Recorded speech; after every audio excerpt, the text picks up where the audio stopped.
Good evening. My name's Adam Paolozza. I'm a theater creator, an actor and director, but I originally trained as a mime. However, I love talking about theater, and so I'm very thankful to the Walrus for having me here tonight to talk about theater. It's a real honor and a privilege to be here tonight. It really is a privilege. So when the Walrus approached me to talk about the future of the arts, it's a lofty subject heading there, hashtag, whatever you want to call it, I started to think about my relationship to my own future and how I kind of situate my work, my theatrical work in this context. And several observations struck me, but the first observation, and it was actually pointed out by my father, and he's sitting over there, when we were talking about politics. We don't always agree about that, but he said something to me that really struck me. He's like, oh, you're speaking from a place of fear. And I thought, he's right. Whenever you mention the future, whenever I think of the future, I am very afraid of the future, as I'm sure many of you can empathize with. And why is that? Well, because of economic precarity. I'm afraid I won't have the financial wherewithal to support myself in the future. Or if I have children, which is also something I'm afraid of, will I be able to support them? I'm afraid of the future of the planet. I'm afraid for the future of the oceans, for other species. I'm afraid that public discourse is becoming more and more polarized, that there's less tolerance, that there's less space for difference and for complexity. And I think this is something in art that we really need to work towards, art that can hold complexity, not offer easy answers. And I'm afraid that we're losing our capacity for empathy. And feeling fear all the time is very exhausting. So, over the last couple of years, I've been asking myself, how can I deviate some of this energy that I'm putting into this fear into something more useful? Something that could be useful to myself and to others, and how can the work that I make, going forward in time, emerge from this? So I started to think a little bit more about the nature of theater itself, about its special relationship to time. Theater doesn't engage with the future in the same way that other arts like painting or film do. It's ephemeral. It's an art of the present. It doesn't leave behind an artifact. And this uniqueness of each performance of a theater, it creates a sense of urgency, that feeling that if we look away, we might miss something. And I think that this requires both from the artists and the audience an enormous amount of attention to the present moment that we're in. Attending theater is an act of empathy. So on a practical level, I think this is great training for life, and especially for those like me who have a lot of anxiety and have difficulty being present to the present.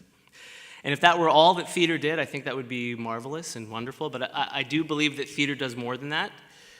Perhaps I'm naive and a little bit utopic in my belief, but I do believe that theater can do more than that for us. And what can it do? Well, the kind of theater that I love and the kind of theater that I'm imagining in the future is a poetic theater.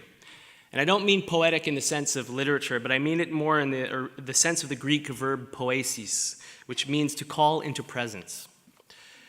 Theater has the power to call into presence new visions of existence. It can offer striking new examples of how we can relate to each other, transforming the way that we derive meaning from experience. It challenges old modes of perception and encourages the development of new ones. And the kind of theatrical visions that really inspire me, they do more than just reflect back a realistic image of the world. Because I think especially, in Canada, I can't speak for everywhere in the world, but we definitely have a bias towards psychological naturalism. I think that comes from film, but I won't get on a soapbox about that. So what I'm more interested in are visions that offer a critically informed aesthetic response to the world, that create a run in the fabric of our daily lives, an aesthetic tear in reality, where meaning and judgment are held in suspense. And I believe in this caesura that there is new space that can open up for critical thinking, when we're confronted by the limits of our own understanding. And I think this is why, in other times in history, theater has been persecuted by the state or by the church. And I think that's why, in times like in political turmoil times, like in the Czech Republic when the revolution was happening, there were still underground mime performances happening. And I think that, I think theater has this power. And have you ever had this kind of experience with a piece of art that sort of changed the way you understood things? I'll tell you one. I can remember the first one that I ever had. I was about 10 years old, and I went to the Whitby Public Library with my mother, who's also in the audience, who also taught me how to read. Let's hear it from mothers. And I discovered surrealism. So I saw a book of paintings that looked very unusual, and I kind of picked it up, and it blew my mind. completely. I didn't know that you could look at the world that way, that you could place these seemingly ordinary, unrelated objects and figures together to create a sense of the marvelous. And it opened up a whole new way for me to understand how an image could mean something, not just what it could mean. Because at the time I didn't have critical language or intellectual experience to make sense of what I saw, but nevertheless, the affective force of these paintings, they left me changed. I didn't see the world differently after that. And so I believe that this search for these new visions of existence that have the power to change us is the real task of artists in the present, moving forward into the future. And I think that we need to approach the research and creation of these new theatrical visions, in a spirit of adventurous, collaborative, formal innovation, without fear of the unknown, without fear of failure. And I think that some of the critical discourse in the city, the theater critics, they can help us by this. I think we're all on the same team.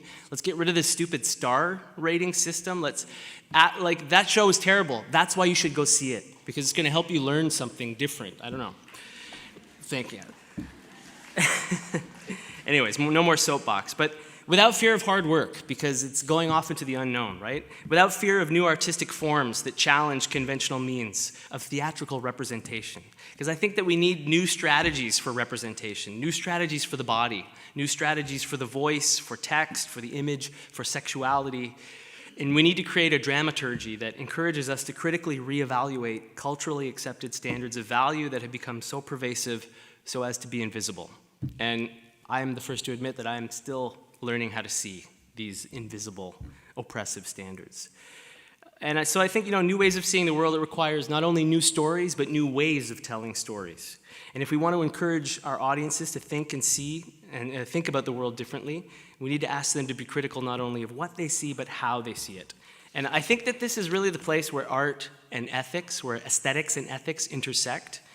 I think this is why the Italian Marxist thinker, that's right, he's a leftist Marxist thinker. He's part of the conspiracy that's rampant in universities. Paolo Virno, I think this is why he situates the avant-garde movements of the past, as problematic as they can be, close to progressive social movements, as they both point out, quote, the inadequacy, the disproportion of the old standards. Virno goes on to say, quote, it's about new rules.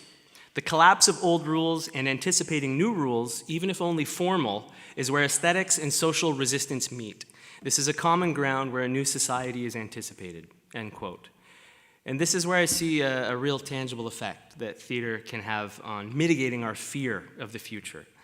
It's almost as if theater teaches us to be better prepared by the future by attending more closely to the present moment, to the here and now that's happening now, and now. And now. And now I fear that my 7 minutes have come and gone, so thank you very much for listening. Thank you.